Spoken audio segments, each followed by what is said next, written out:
Lesson of the day: mastering your emotions.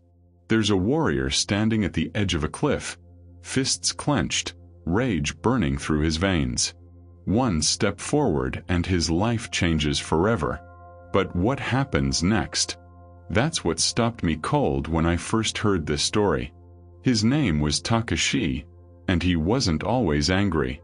But 3 years ago someone betrayed him, stole everything. His land, his reputation, his peace. And now, finally, he's tracked down the man responsible. The betrayer lives in a small house at the bottom of this cliff. Takeshi has his sword. He has the element of surprise. He has every right to his revenge. But here's what's eating him alive. He can't stop shaking. Not from fear. From pure, uncontrolled rage. His hands won't steady. His breathing won't slow. And deep down he knows if he goes down there like this, he becomes the monster he's hunting. So he does something most people never do. He turns around. Walks 3 days to find a Zen master living in the mountains. When Takeshi arrives, the master is sweeping leaves. Doesn't even look up. Takeshi explains everything.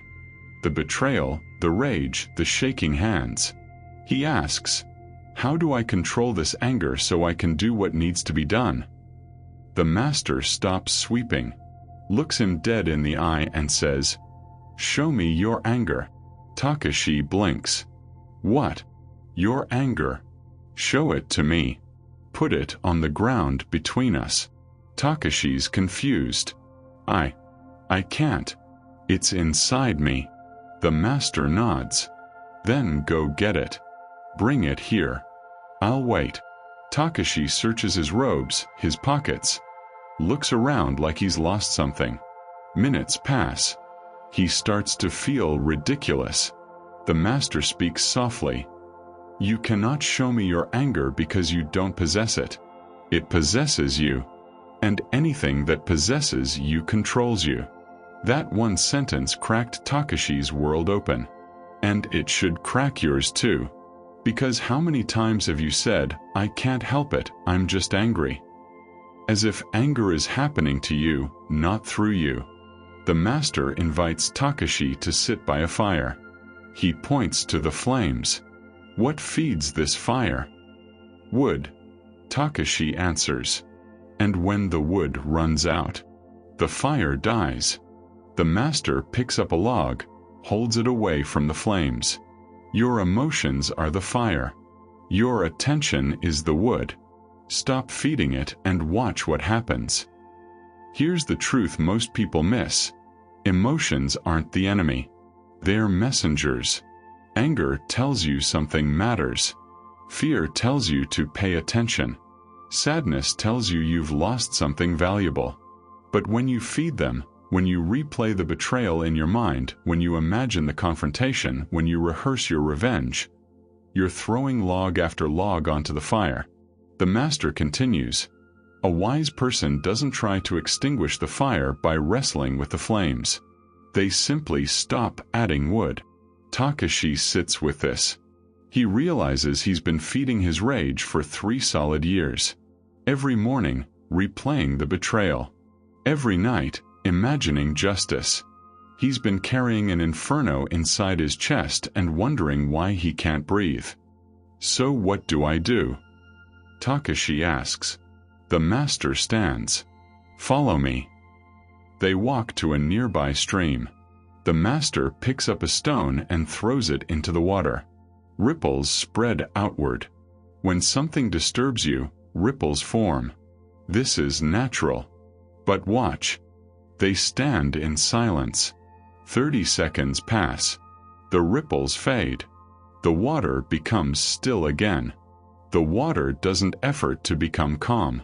It simply stops being disturbed. Your mind is the same. Then the master teaches him the practice that changed everything. The pause. When emotion rises, you don't fight it. You don't feed it. You pause. You create a gap between the trigger and your response. Even 3 seconds changes everything. Here's how it works. The moment you feel anger rising, you name it. Out loud if possible. This is anger. Not I am angry. Because you're not the anger. You're the one experiencing it. Then you breathe. One deep breath. Just one. That breath creates space. And in that space you get your power back. If this is hitting home, do me a favor. Hit that subscribe button right now. Because what comes next is the part of this story that most people never hear. The part that actually gives you the result you're looking for. Let's keep going. Takeshi practices for 7 days with the master. 7 days of noticing his anger, naming it, breathing through it. And something shifts. On the 8th day, the master says, "You're ready, but not for what you think." He hands Takeshi a different task. Climb that mountain. At the top, there's a temple bell. Ring it 3 times. Then come back. Takeshi looks at the mountain. It's steep, rocky, brutal. This will take all day. Yes. But my enemy will still be there tomorrow. Takeshi is frustrated, but he climbs. His legs burn.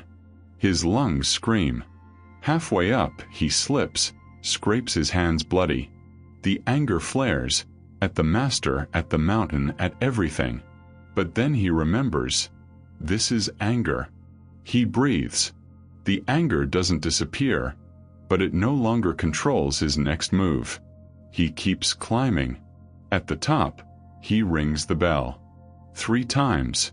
The sound echoes across the valleys. And here's what hits him.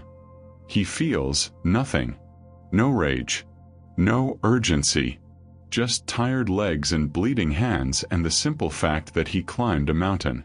When he returns, the master is waiting. What did you learn? Takeshi thinks. That I can do hard things without being consumed by emotion. Yes. And that my enemy isn't the one controlling my life. I am. The master smiles. Now you're ready. Takeshi descends the cliff. Walks to the betrayer's house. Knocks on the door. The man opens it. His face goes white. He recognizes Takeshi. Stumbles backward. Please, I can explain. Takeshi raises his hand. Not in violence. In stillness. I came here to kill you, Takeshi says. His voice is calm. I've imagined it 1,000 times. I had every right. The betrayer is shaking now, terrified. But I've learned something, Takeshi continues. Rage makes you stupid. It makes you sloppy. It makes you a slave. And I refuse to be a slave anymore, especially to you. He looks the man in the eye. You took my land, my reputation. But you never had the power to take my peace. I gave that away myself. Every day for 3 years I handed it to you. Today I'm taking it back. The betrayer starts to speak, but Takeshi is already walking away. He doesn't need revenge.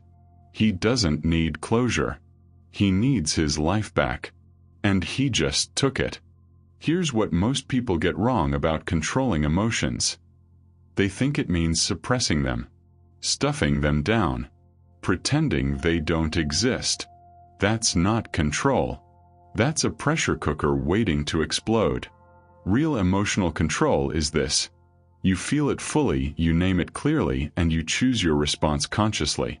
The Zen masters understood something neuroscience is only now confirming. There's a gap between stimulus and response.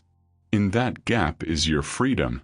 Viktor Frankl, who survived Nazi concentration camps, said it perfectly.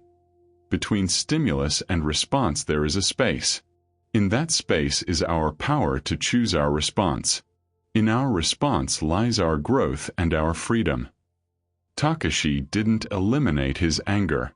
He stopped letting it make his decisions. You can do the same. Starting today. When someone cuts you off in traffic, pause. Name it. This is frustration. Breathe. Choose your response. When your partner says something that stings, pause. Name it. This is hurt. Breathe. Choose your words. When life throws you a curveball, pause. Name it. This is fear. Breathe. Choose your next move. 3 seconds. That's all it takes to shift from reactive to responsive. So here's my challenge to you. For the next 7 days, practice the pause. Just once a day. One moment where you catch yourself about to react and you choose differently.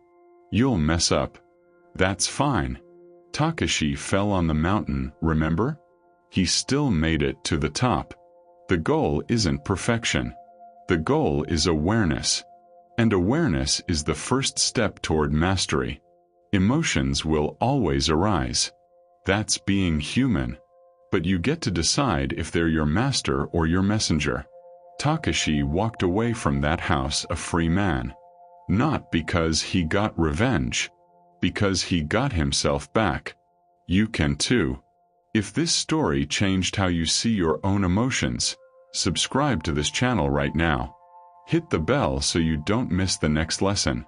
And drop a comment telling me, what's one emotion you're ready to stop feeding? The master is waiting. The mountain is calling. Your freedom is on the other side.